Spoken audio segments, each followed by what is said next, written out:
On appelle génie civil l'ensemble des techniques de construction civile. Les ingénieurs en génie civil s'occupent donc de la conception et de la réalisation des ouvrages, tout en s'assurant de respecter de nombreuses contraintes et enjeux. Quels sont alors ces enjeux auxquels doivent faire face ces ingénieurs en génie civil? Quels sont les métiers de ce secteur? Pourquoi de nombreux étudiants du BTP se spécialisent dans le génie civil et vers quel métier précisément? Est-il source d'emploi, notamment avec le projet Grand Paris?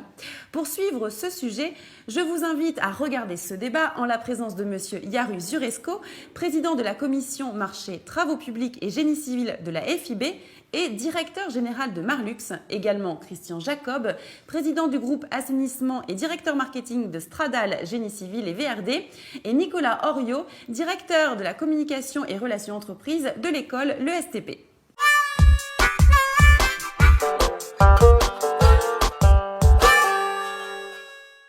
Le génie civil, c'est aujourd'hui le débat du jour, le sujet du jour de discussion. Monsieur Zuresko, qu'est-ce qu'on entend par génie civil? Alors, le génie civil recouvre énormément de choses qui sont sous des appellations génie civil, travaux publics, etc. Et en réalité, ça recouvre l'ensemble des travaux, je dirais plutôt d'infrastructures qui permettent les aménagements de nos villes, de nos routes, de nos transports, de nos réseaux, de manière à effectivement faciliter, permettre la vie, la mobilité, la santé de nos concitoyens. Alors, Monsieur Jacob, il y a différents métiers dans le génie civil. On parle de calculateur projeteur, de topographe, de géomètre. Quels sont les champs d'intervention du domaine du génie civil?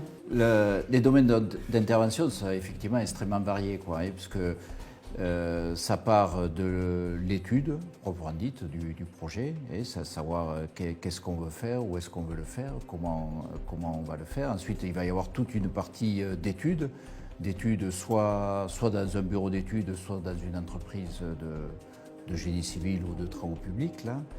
Et après, il y a toute la partie, je dirais, travaux, réalisation, je dirais, qui est une composante de fait très importante, parce que c'est pas parce que le projet va être bien étudié que du coup il va être bien réalisé. Donc il y a vraiment un chaînon.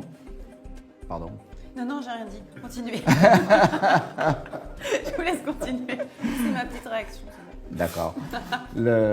Donc il y a cette partie travaux. Donc on retrouve, je dirais, des fonctions, je dirais, très spécialisées dans tous ces domaines. Donc aussi bien auprès du maître d'ouvrage, du maître d'œuvre que de l'entreprise. Alors, dans le génie civil, moi j'ai cité quelques métiers. Vous, Monsieur Oriot, à l'école l'ESTP, vous formez notamment des ingénieurs en génie civil. Alors, c'est quoi cette formation? Qu'est-ce qu'on apprend? Alors, je pense qu'en fait, c'est intéressant de la définir aussi d'un point de vue international. C'est-à-dire qu'il se trouve que pour nous, lorsqu'on noue des partenariats avec des établissements à l'étranger, quel que soit le continent, ce sont des universités. Et dans ces universités, les grandes, il y a des grandes universités prestigieuses, je pense à Berkeley, MIT, etc., UCLA. Elles ont toutes des facultés de génie civil. Et le génie civil correspond pour eux à nous ce qu'on va appeler construction, bâtiment, travaux publics en France. Donc c'est une acceptation plus large du terme de génie civil, alors qu'en France, pour les métiers, en tout cas les entreprises de la construction, on parle plutôt de génie civil pour le génie civil spécialisé. Donc vraiment les ouvrages très spécifiques, les fondations particulières, les ponts banés, etc., etc. Ça, c'est une autre, je dirais, dimension du génie civil qu'on appelle génie civil spécialisé. Voilà. Concernant les métiers effectivement concernent, alors si on prend la définition infrastructure, c'est plutôt les sujets des travaux publics, bien sûr. Donc là, il y a beaucoup de métiers qui concernent finalement tout ce qui est horizontal, tout ce qui permet de relier les hommes, à la différence de ce qui est vertical, qui concerne le bâtiment. Le bâtiment est là pour protéger les hommes, alors que les infrastructures relient les hommes. Alors, Qui peuvent être horizontales et en sous-sol, bien évidemment. Ah oui, après, vert, rouge, blanc, on va rentrer dans tous les détails. Alors, on parle beaucoup du Grand Paris en ce moment. Votre place, vous, dans le groupe Stradal, vous travaillez tous deux au sein de ce groupe-là, en génie civil, sur le Grand Paris. Sur quel domaine, quel métier y a-t-il des besoins en ce moment? Alors, les besoins du projet du Grand Paris sont extrêmement nombreux. En fait, le premier maillon finalement du projet du Grand Paris, c'est un grand réseau de transport qui va structurer finalement cette grande métropole. Ce grand réseau de transport, c'est 200 km de métro automatique dont la plus grande partie est en tunnel. Donc déjà, la première des choses, c'est un projet de tunnel unique. Et chez Stradale, l'une de nos spécialités, c'est ce que l'on appelle les voussoirs de tunnel, c'est-à-dire la fabrication des anneaux de revêtement et qui tiennent le tunnel. Donc, pour nous, il y aura d'abord cette partie voussoir qui est effectivement très importante.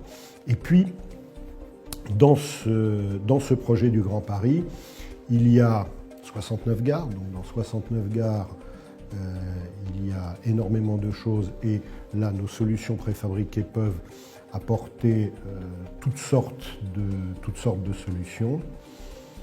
Et ensuite, finalement, ce grand réseau va permettre de développer des quartiers, des villes finalement, qui elles vont avoir besoin d'autres infrastructures, des infrastructures de transport, des infrastructures de réseau, de l'interopérabilité. Donc cette interopérabilité, si on passe du côté des transports, mais ça pourra être des tramways, ça pourra être des bus, ce sera des réseaux électriques, des réseaux d'eau, etc. Donc tout un ensemble d'infrastructures qui sont notre spécialité en tant qu'entreprise de préfabrication pour laquelle nous avons effectivement un certain nombre de solutions, mais ça Christian va en parler. Les solutions alors, monsieur Les Jacob. solutions alors, donc, Strada est une société qui est spécialisée dans les solutions et produits en béton pour les infrastructures. Donc la société fait partie d'un groupe qui est le groupe CRH et qui est implanté sur le plan national, quoi, avec donc un maillage industriel de 28 usines. Juste avant donc effectivement, on fait un focus sur le Grand Paris. Là, je voudrais juste préciser que le Grand Paris, c'est malheureusement aujourd'hui dans les infrastructures un peu l'arbre qui cache la forêt, dans le sens où ce marché-là est quand même très fortement dépressif depuis quelques années, quoi. 2016 ne dérogera pas à la règle. Bon, donc je dirais que le Grand Paris, effectivement, c'est un peu un ballon d'oxygène sur la région, mais globalement, disons, la France souffre, quoi. Et donc sur le Grand Paris, là, pour compléter ce que disait Yaru, là, donc sur la partie tunnel, grande infrastructure souterraine de transport, je dirais c'est vrai que pour faire un bon aménagement urbain, il va être nécessaire d'avoir des infrastructures, donc infrastructures d'assainissement, des infrastructures de gestion des eaux pluviales, des infrastructures de voirie. Et donc dans ce cadre-là, Stradale, je dirais, est un spécialiste aussi bien, je dirais, d'éléments de réseaux d'assainissement comme les tuyaux, les revers de visite, de gestion des eaux pluviales avec des caniveaux à grille, des caniveaux qui peuvent s'intégrer très facilement, je dirais, dans des aménagements esthétique comme le nouveau caniveau Urbani là, qui vient d'être élu produit de l'année, je dirais, par les professionnels du BTP. Avec du design et des couleurs, effectivement, là, de façon à ce que, comment dire, on puisse allier à la fois des qualités esthétiques et techniques et qui permettent de collecter, disons, les eaux de ruissellement et d'éviter que quand vous-même ou nous tous, on met le pied hors de la voiture ou hors de chez soi, on ne mette pas les pieds dans l'eau, quoi, dès qu'il y a une pluie orageuse, quoi. Voilà, et puis après, il ne faut pas oublier non plus tout ce qui est réseau télécom, et on parle beaucoup des réseaux fibre optique. Donc tout ça, je dirais, c'est nécessaire, c'est un peu les conditions nécessaires et suffisantes pour que cet aménagement du Grand Paris soit un succès et que surtout, je dirais, tout soit anticipé le plus tôt possible pour faire une urbanisation, je dirais, de qualité. Alors, on parlait du Grand Paris, j'aimerais rester là-dessus, puisque selon une étude de la Directe, on prévoit 18 000 emplois en 2018 sur le simple projet du Grand Paris. Est-ce que vous pensez que en génie civil, on va avoir les ressources suffisantes en France ou est-ce qu'on va peut-être faire appel à des travailleurs étrangers? La première réponse, en fait, je reviens sur ce que disait Christian à propos de l'évolution de ce marché. Entre le début de la crise et aujourd'hui, c'est-à-dire en 8 ans, ce marché en particulier dans le domaine de la préfabrication a perdu un tiers d'activité. C'est-à-dire qu'aujourd'hui, nous avons des ressources. Nous avons, cette fois-ci, quand je parle d'infrastructures, ça va être des infrastructures industrielles qui ont des capacités importantes et des capacités à mobiliser. Donc, les capacités, le savoir, le potentiel industriel, nous l'avons.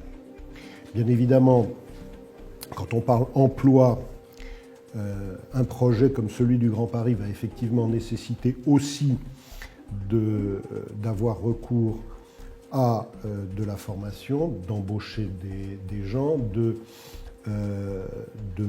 faire en sorte d'avoir les collaborateurs qui permettent de faire tourner, et on l'espère, à des niveaux qui sont des niveaux que nous avons connus et que malheureusement nous ne connaissons plus aujourd'hui dans nos professions. Donc en résumé, les moyens, les ressources, l'infrastructure industrielle existent, le potentiel humain et le savoir-faire existent. À un moment, il faudra effectivement aussi déployer et former du personnel au moment où nous serons sur des moments complètement actifs de ce grand chantier. Bien évidemment, c'est vrai pour notre métier et c'est vrai pour l'ensemble des métiers qui auront à intervenir dans ce projet du Grand Paris. Alors, vous parliez de formation. Je reviens vers vous, Monsieur Oriot. On a parlé tout à l'heure du génie civil, notamment spécialisé. Il y a une formation chez vous dans génie civil nucléaire. Est-ce que vous pouvez nous en parler et nous parler de ces enjeux-là? Oui, bien sûr. Alors, le génie civil nucléaire est vraiment une spécialité très, très pointue, très spécifique, qui résonne, je dirais, par rapport à tout ce qui a pu se passer suite aux grands événements que tout le monde connaît. Je pense à Tchernobyl, je pense à Fukushima, etc. Et on a la chance, d'avoir en France une très belle, je dirais, unité industrielle, chaîne industrielle dans ce domaine-là, à travers finalement les donneurs d'ordre, c'est-à-dire Areva, EDF, mais aussi les majors du BTP, mais aussi l'ingénierie. Et on a pu finalement mettre autour de la table ces différents acteurs pour répondre à cette problématique qui consiste tout simplement à, je dirais, mieux sécuriser, mieux connaître ces problématiques de génie civil nucléaire pour toutes les infrastructures nucléaires. Ce n'est pas que les centrales nucléaires, mais c'est aussi les centrales nucléaires. Et l'enjeu, ce n'est pas forcément de construire de nouvelles centrales nucléaires en France, on connaît le sujet en France, mais c'est de mieux les construire, en tout cas à l'étranger lorsqu'on a à le faire, lorsque la filière française a à le faire, mais aussi et surtout de les mettre aux normes, de les entretenir, voire de les déconstruire. Et ça, c'est un vrai sujet parce qu'il faut faire en sorte que gérer cette connaissance très technique, très pointue du génie civil nucléaire, soit encore mieux, je dirais, percutante et surtout, je dirais, adaptée aux besoins des exploitants de ces infrastructures nucléaires. Donc c'est un vrai sujet porté par toute une filière en France et on a la chance de pouvoir les mettre autour de la table.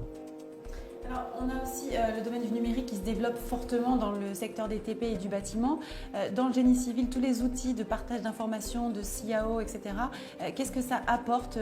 Peut-être encore vous, Monsieur Oriot, par rapport à vos étudiants qui sont formés sur des logiciels comme ça dans le génie civil. Alors, il est difficile de parler de numérique et de formation sans parler de BIM.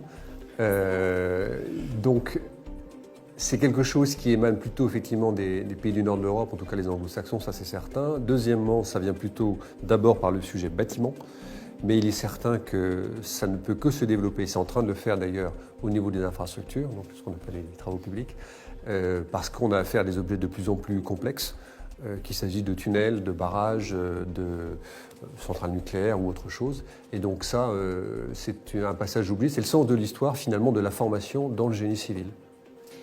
Chez Stradal, l'outil numérique, il est utilisé comment pour le génie civil ou pour toute votre activité? Qui veut parler? Alors, Non, il y a un mais petit moment d'hésitation. Non, parce que je pense qu'on a tous les deux des choses à dire. Oui, Ouais. j'imagine. Donc, comment dire, chez Stradal, c'est-à-dire l'outil numérique, fait partie intégrante, je dirais, de l'étude du produit. Donc, effectivement, des logiciels type AutoCAD ou autres, je dirais, sont le quotidien de nos ingénieurs, quoi. Disons là, pour rebondir sur ce que disait M. Aurier, là, c'est vrai que, comment dire, la grosse différence là qui se dessine et qui est en train vraiment d'éclore, c'est ce passage justement sur le terrain de ces outils informatiques ou de ces objets, je dirais, numériques à destination, je dirais, du chantier ou des travaux, quoi. Et c'est vrai que souvent, je dirais, le BIM est associé au bâtiment, parce que le B c'est building et qu'obligatoirement on pense bâtiment, alors que je pense que le métier des infrastructures est très avancé sur le sujet, peut-être un peu plus parce que, je dirais, il y a la définition des produits est peut-être un peu plus simple, quoi, tout du moins, je dirais, plus facile à cerner. Et par contre, il y a un énorme avantage, c'est dans la gestion des réseaux enterrés. C'est-à-dire qu'en fait, en faisant une modélisation, je dirais, de la préparation du chantier, ça permet de bien se coordonner, je dirais, dans la position des différents réseaux, que ce soit le réseau d'adduction d'eau potable, le réseau d'assainissement, le réseau télécom, et tout ça, je dirais, de façon à pouvoir simplifier et éviter, je dirais, quand on va ouvrir une tranchée ou quand on va commencer à intervenir, de devoir, je dirais, entre guillemets, bricoler sur place avec les risques, je dirais, du coup, pour le résultat final, quoi. Monsieur Jacob, quelles sont les innovations dans le génie civil chez Stradal? Alors les innovations, enfin, d'abord l'innovation c'est un enjeu majeur pour toute entreprise et pour Stradal peut-être plus particulièrement, quoi. Donc quand on dit innovation, enfin, et puis M. Aurier là, que je vois trépigner là, Orio, pardon, Aurier, excusez-moi, Orio, oui, en plus j'ai votre carte. Non mais Monsieur Orio, disons, donc complétera, je dirais, par des innovations peut-être plus avancées, disons, ou plus structurantes, quoi. Et disons, au sein de Stradal, c'est une innovation, je dirais, qui va être une réponse, je dirais, aux besoins du marché, aux besoins des clients, quoi. Donc aujourd'hui, les thèmes directeurs, je dirais, sur l'innovation, c'est tout ce qui touche à la gestion des eaux pluviales. Donc je parlais tout à l'heure là des caniveaux hydrauliques, je dirais, avec des qualités, je dirais, à la fois esthétiques et techniques. On peut parler également de tout ce qui est matériaux d'infiltration, avec des pavés drainants, des systèmes de réservoirs enterrés en béton qui permettent de cette façon-là de gérer, je dirais, la gestion les eaux pluviales au plus près de là où elles tombent, quoi. Et puis il y a tout un volet plus lié à la voirie, qui est pour les circulations des personnes à mobilité réduite, et la fameuse accessibilité au PMR, quoi. Donc où on va retrouver dedans des solutions, je dirais, d'aménagement de quais de gare, d'aménagement de trottoirs, d'aménagement de passages piétons, qui nécessitent, je dirais, d'avoir des produits très spécifiques et qui puissent, je dirais, à la fois, bien sûr, s'installer, mais aussi durer dans le temps, quoi. Et disons là, je pense que l'innovation aujourd'hui, et plus particulièrement des infrastructures, il y a une obligation, je dirais, de pérennité et de durée dans le temps. Alors d'autres innovations plus structurantes, si on peut dire, que vous pouvez nous donner, Monsieur Orio? Alors oui, il y a beaucoup d'innovations dans ce secteur d'activité. Actuellement, bon, je pense tout d'abord, par exemple, effectivement, la route intelligente, en tout cas, tout ce qui se met en place actuellement avec la route solaire aussi, ce qu'on appelle Wetway, qui a été présenté par Colas, qui est vraiment quelque chose de très intéressant pour l'avenir. Et aussi la route intelligente avec tous les capteurs qui permettent justement d'avoir quelque chose, en tout cas un objet, une infrastructure qui puisse, je dirais, mieux faire comprendre les passages des uns et des autres, des véhicules ou les personnes. Mais au-delà de ça, ce que je voudrais dire, c'est qu'il y a eu un classement, il y a, je crois, la semaine dernière ou il y a 15 jours, d'une instance internationale, OCDE ou FMI, je ne me souviens plus de la source en tout cas, qui disait que la France était 6e au niveau international en termes de recherche, donc c'est très bien. Mais elle n'est que 16e en termes d'innovation. Ce qui signifie qu'il y a une perte en ligne entre les deux. Or, il se trouve que, en tout cas pour ce qui nous concerne, nous, dans notre domaine, on essaie de faire en sorte que l'innovation soit très importante. en tout cas au sein d'écoles. La recherche, elle est plutôt limitée au sujet matériel-matériaux, ça c'est une réalité. Et en tout cas, je crois que l'une des pistes vraiment sur le sujet innovation en termes de génie civil pour nous, c'est bien sûr les matériaux, mais on vient d'en parler à travers ce qu'on vient de se dire là, sur les bitumes, etc. Mais aussi sur ce qu'on appelle la constructibilité, c'est-à-dire comment mieux construire une infrastructure, un bâtiment. En gros, c'est comment faire mieux avec moins. Moins de temps, moins d'argent, moins d'énergie, moins de CO2, etc. Et ça, c'est vraiment du process. Et là, sur ces sujets-là, on a une vraie voie de progrès. Et c'est d'ailleurs tout l'objet de notre centre de recherche à l'école, au-delà du sujet matériaux. Donc ça, c'est une vraie voie pour l'avenir. Monsieur Zuresco, vous êtes expert en génie civil chez Stradal, vous vous occupez aussi de la FIB, donc la filière béton. J'aurais souhaité vous poser une question sur le béton. On dit que le béton se stabilise seulement au bout de plusieurs années en raison du fluage. Alors, est-ce que vous pouvez nous expliquer cette technique ? En réalité, le béton est un matériau qui, une fois qu'il a été fabriqué, a un cycle de durcissement lié au ciment qui se fait d'abord très rapidement. Ensuite, le béton, comme d'autres matériaux dans le temps, peut effectivement évoluer, mais ça n'est pas que l'apanage du béton en l'occurrence.